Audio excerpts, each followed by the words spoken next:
Hi, இப்போ நம்மக்கிட்ட 2 LED bulb இருக்குது. அதில் ஒன்று புதுசு. அந்த புதிய எல்இடி பல்பில் வர பிரைட்னஸ் நீங்கள் பார்க்கலாம் எப்படி இருக்குதுன்ட்டு. இப்போ அதே பழைய எல்இடி பல்பில் நீங்கள் பார்க்குற பிரைட்னஸ் பாருங்கள். ஆக்சுவலாக இது ரிப்பேரான எல்இடி பல்பு. இதில் இப்போ இருக்கிற பிரைட்னஸ்ஸு டிம்மாக வருது, ப்ராப்பராக எல்இடி ஒர்க் ஆக மாட்டுது. ஸோ நம்ம இந்த வீடியோவில் என்ன பார்க்க போகிறோம்னா, இந்த எல்இடி பல்பு நம்ம வீட்டிலே ஓனாக எப்படி ரிப்பேர் பண்ணுறதுன்னு தான்.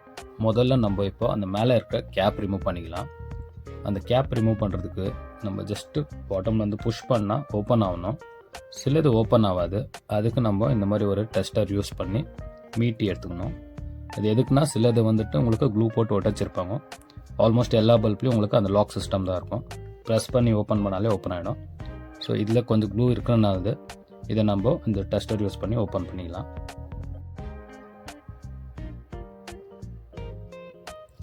ஸோ நீங்கள் இந்த பல்பை பார்க்கும்போது உங்களுக்கு தெரியும், அதில் சில நம்பர்ஸுங்கெல்லாம் இருக்கும்.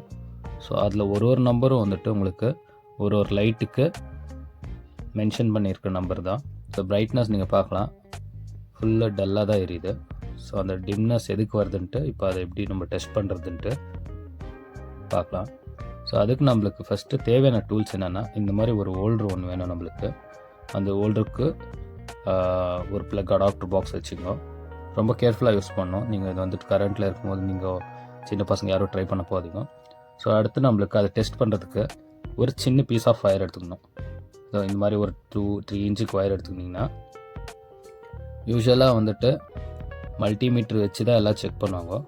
நம்ம வீட்டிலே பண்ணுறனால இந்த மாதிரி ஒரு சின்ன ஒயர் பீஸ் எடுத்துக்கின்னு அதை முன்னாடி ஸ்கின் பண்ணிக்கணும். ஸோ இந்த ஒயர் ரொம்ப தின்னாக இருக்குது. உங்கள்கிட்ட திக்கான ஒயர் இருந்துச்சுன்னா அதை யூஸ் பண்ணிக்கோ. ஸோ இது தின்னாக இருக்கனால தான் அதுக்கு ஒரு அடிஷ்னல் இன்சுலேட் மாதிரி ஒரு கிரிப்பர் யூஸ் பண்ணியிருக்கோம். அதுக்கு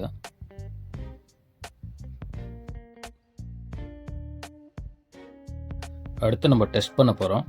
ரொம்ப கேர்ஃபுல்லாக டெஸ்ட் பண்ணுவோம். அதுலேயும் கரண்ட் பாஸ் ஆகும். நம்ம வந்துட்டு டெஸ்ட் பண்ணுறதுக்கு இது ஒரு டயக்ராம் மாதிரி போட்டிருக்கோம். எல்இடிக்கு அப்சர்வேஷன் என்னென்னா லைட் எமிட்டிங் டயோடு. ஸோ அதை வந்துட்டு அந்த நடுவில் இருக்க அந்த எல்இடிக்கும் இந்த பக்கம் ப்ளஸ்ஸு மைனஸ்ன்னு இருக்குது. ஸோ அதில் இருக்க எந்த டயோடு ப்ராப்ளம் இருக்குதோ அதை பிரேக் பண்ணி அதை பைபாஸ் பண்ணுறது, அதுதான் இந்த டயக்ராமு. ஸோ அதை எப்படி நம்ம செக் பண்ணி அதை எப்படி பிரேக் பண்ணி பைபாஸ் பண்ணுறது தான் நீங்கள் பார்க்குறீங்க. ஸோ நம்ம வந்துட்டு இப்போது அதில் ஒரு டயோடும் அந்த 2 வயர் 2 பக்கம் ப்ளஸ் அண்ட் மைனஸ்ஸு இருக்கிற இடத்துக்கு நம்ம அதை 2 வச்சு பார்க்கணும். ஸோ நம்ம இப்படி டெஸ்ட் பண்ணும்போது எந்த பல்பு உங்களுக்கு ஃப்ளிக்கர் ஆகுதோ அது நல்லா இருக்குது. எங்கே ஃப்ளிக்கர் ஆகாமல் கம்ப்ளீட் எல்லா பல்பும் எரியுதோ அதுதான் உங்களுக்கு டேமேஜான பல்பு. ஸோ நீங்கள் மறுபடியும் ட்ரை பண்ணும்போது ஒரு பல்பு ஒரு டயோட்லேயும் நீங்கள் 2 மைனஸ் அண்ட் ப்ளஸ் 2 பக்கமும் அந்த ஒயரை வச்சு டெஸ்ட் பண்ணணும். ஸோ நீங்கள் உங்களுக்கு ஒரு டயோடையும் டெஸ்ட் பண்ணும்போது தான் உங்களுக்கு தெரியும். 1 by 1 டெஸ்ட் பண்ணுங்க. அது ஃப்ளிக்கர் ஆகும்போது அது அந்த பல்ப் நல்லா இருக்குதுன்ட்டு அந்த பல்ப்லேருந்து கரண்ட் பாஸ் ஆகுது. பட் உங்களுக்கு எங்கே எல்லா லைட்டும் எரியுதோ அங்கே தான் உங்களுக்கு பைபாஸ் பண்ண போகிறோம். அந்த பல்ப்பு தான் உங்களுக்கு டேமேஜாக இருக்கனால தான் அது கரண்ட் சப்ளை இல்லாமல் எல்லா லைட்டுக்கும் சப்ளை இல்லாமல் அது வந்துட்டு நம்மளுக்கு டல்லாக எரியுது. ஸோ இப்போ நம்மளுக்கு எந்த டயோடு டேமேஜாக இருக்குதுன்னு தெரிஞ்சிச்சு. ஸோ அந்த டயக்ராமில் நான் ஆல்ரெடி மென்ஷன் பண்ணியிருக்கேன் L6. ஸோ அந்த டயோடு இப்போ நம்ம அதை பிரேக் பண்ணி பைபாஸ் பண்ண போகிறோம். ஸோ இது ஆல்ரெடி ஒன்று பண்ணியிருக்கிற பாருங்க. இந்த பல்ப் ஆல்ரெடி நாங்கள் ஒரு வாட்டி ரிமூவ் பண்ணி அந்த லெஃப்ட் சைடில் ஒரு டயோடை நாங்கள் பைபாஸ் பண்ணியிருந்தோம். இப்போ மறுபடியும் இன்னொரு பல்புக்கு அப்படியே இருக்குது. இன்னொன்று சொல்லப்போனால் நம்ம இது 1 இல்லை 2 தடவை பண்ணலாம். அதுக்கு மேலே நம்ம பைபாஸ் பண்ணால் இதுக்கு மறுபடியும் வோல்டேஜ் ஜாஸ்தி போய் அது எல்லா பல்பும் பர்ன் ஆகிடும். ஸோ 1 இல்லை 2 டயோடு போச்சுன்னா நம்ம மாற்றிக்கலாம். நம்ம வீட்லேயே அதை வந்து சரி பண்ணலாம்.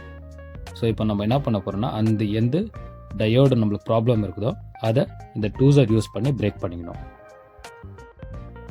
ஸோ நம்மளுக்கு L6 டயோடு டேமேஜாக இருக்குது. அதை பிரேக் பண்ணிக்கின்னு நம்ம அதை க்ளீனாக ஸ்க்ராட்ச் பண்ணி எடுத்துக்கணும். அந்த பக்கம் எந்த ஒரு சால்ட்ரிங் இது இல்லாத மாதிரி. ஸோ அடுத்து நம்ம என்ன பண்ண போகிறோம்னா, அதை வந்துட்டு சால்ட்ரிங் பண்ணிக்கணும். அந்த இடத்துல ஒரு சின்ன காப்பர் ஒயர் யூஸ் பண்ணி ஒரு சால்ட்ரிங் பண்ணிக்கணும். அதை பைபாஸ் பண்ணணும், கனெக்டிவிட்டி ஸ்ட்ரைட் பண்ணணும். ஸோ அதுக்கு ஒரு சின்ன காப்பர் ஒயரை கட் பண்ணி எடுத்துக்கினேன். அந்த எந்த இடத்துல டேமேஜாக இருக்கோ அந்த இடத்துல வச்சு சால்ட்ரிங் பண்ணிக்கணும்.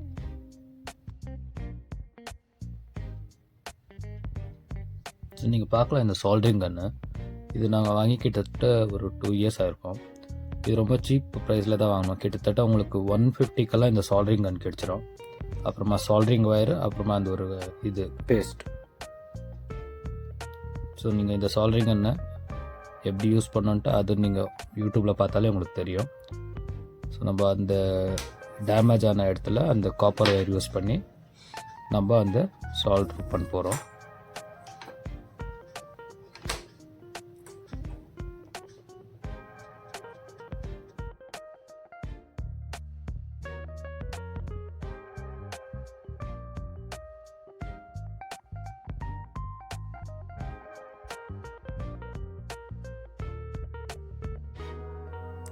ஸோ சால்வ் ஆயிடுச்சு. இப்போ நம்ம அதை டெஸ்ட் பண்ணி பார்க்கலாம்.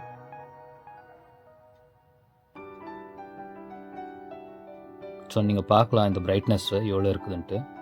இதில் ஆல்ரெடி நம்ம 2 டயோடை பிரேக் பண்ணி யூஸ் பண்ணியிருக்கோம். இருந்தாலும் அது ஒரு அளவுக்கு நல்ல பிரைட்னஸ் கொடுக்குது. அந்த புது பல்பில் இருக்கிற பிரைட்னஸ் அளவுக்கு எவ்வளோ வருதோ அதே பிரைட்னஸ் இதில் வருது. இந்த புது பல்பு இப்போ டெஸ்ட் பண்ணி பார்க்கலாம். இது 2 பல்பு 7 வாட் பல்பு. உங்களுக்கு 9 வாட்டும் வரும். பட் இந்த 7 வாட்டில் இவ்வளோ பிரைட்னஸ் கிடைக்குது. ஸோ யூஸ்வலாக நம்மளுக்கு பல்பில் வந்துட்டு 1 இயர் வாரண்ட்டி கொடுப்பாங்க எல்இடியில். நம்ம அந்த 1 இயர் வாரண்ட்டி ஆன பின்னாடிக்கு நம்மளுக்கு இந்த ப்ராப்ளம்ஸ் எல்லாம் வரும். அந்த 1 இயர் வரைக்கும் மோஸ்ட் ஆஃப் டைம் வர்றதில்ல. அது மேனுஃபேக்சர் பண்ணும் போதே அவங்க அந்த குவாலிட்டியில் தான் பண்ணுறாங்க. ஸோ அப்புறம் இந்த க்ளூ யூஸ் பண்ணோம். நீங்கள் இந்த க்ளூ எப்படி யூஸ் பண்ணுறீங்கன்னா, இன்கேஸ் அந்த லாக் சரியாக உட்காரலன்னா அந்த ஃபெவிபாண்ட் யூஸ் பண்ணி நீங்கள் ஒட்ட வச்சுக்கணும். ஸோ இது நல்லா லாக் ஆகிருக்குது, நல்லா ஸ்ட்ராங்காகவே இருக்குது. இதுக்கு கம் யூஸ் பண்ணுற அவசியம் இல்லை. இன்கேஸ் உங்களுக்கு அது சரியாக உட்காரணுன்னா கம் யூஸ் பண்ணுமா இருக்கும். கூட நான் இந்த வீடியோவை கம்ப்ளீட் பண்ணிக்கிறேன். ஸோ இது உங்களுக்கு பிடிச்சிருக்குன்னு நினைக்கிறேன். ஸோ அடுத்து ஒரு நல்ல ஒரு யூஸ்ஃபுல்லான வீடியோவில் பார்க்கலாம். Thanks for every one. See you again.